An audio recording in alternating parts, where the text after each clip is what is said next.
นี่เดินนะทางพ่อกับมาหอดทงหมอเป็นที่เรียบร้อยแล้ว เป็นยังไงพ่อเจ็ดเจ็ดลำกล้องมันเหี่ยวเหี่ยวอยู่ป่ะมีท้องน้อยเศร้าแล้วมีแห้งแหละคือตอนแรกที่ว่าเนาะทางพ่อเพิ่นเหี่ยวบ่ออกทายบ่ออกแล้วกันมาไปคลินิกไปกวดเบิ่งแล้วนิ้วมันอุดตันท่อเหี่ยวท่อส่งก็เลยเฮ็ดให้ต้องมาห้องหมอเพิ่นส่งด่วนเพิ่นน้องเอ้ยเดี๋ยวก็บ่ฮู้ว่าสิได้ผ่าตัดยังได้บอกยังบ่จักก็พังเบิ่งอาการไปทำกันนี่แหละเนาะอันนี้คนแง่เข้าไปจนพุ่งพวกเหนียวเอามันบ่ออกหน่อยเด้อมันตันมันขุ่นไหนอันนั้นมันเป็นเราบอกโอ้ยเราเป็นอย่างนั้นเราเป็นแพทย์อันนั้น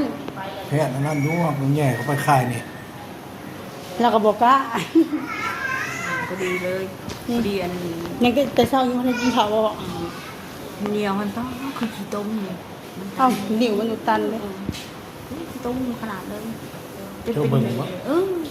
เป็นเด็กเขาไปถกเขาเป็นคนติดบ่เบิ่งนี่ได้อีเมลเป็นคนนี่เนาะกลัวจะ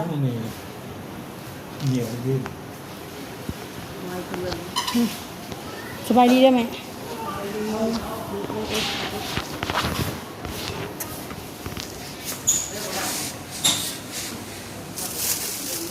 เริ่มมีบลายเริ่มใช่แล้วแล้วพอออกมีก็มีเด็ก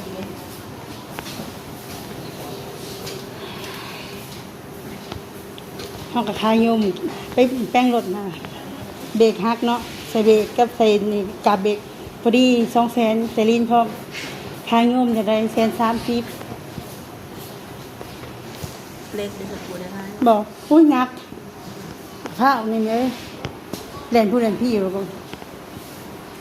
รถบ่มีเบรกอะไรก็มานำกับแม่แล้วค่อยๆมาลูกนะตั้งแต่เฮาใหญ่มาเฮาก็หาไปเห็นทั่วนี่เนาะทงหมอเท่านี้แหละดีเศร้าเฉพาะบ่ยังให้ปากปากเงินทำกับยาดักตัวก็ให้เราดีให้เราเศร้านี่แม่ก็กินข้าวนี่ได้ไหมกินข้าว2 คำอื่นกับลงหรือข้าวก็ยังคือเก่า4-5 ครั้งสิไปซื้อน้ำตาไว้ให้แม่แล้วก็ซื้อครับไปหาเงินต่อจะไปหาวิธีใดไปได้แล้วทำ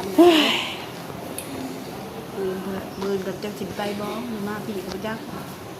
เดี๋ยวมาแล้วมันไม่ได้เจ้าแล้วเลยน้ำทำบ้านแล้วก็ต้อง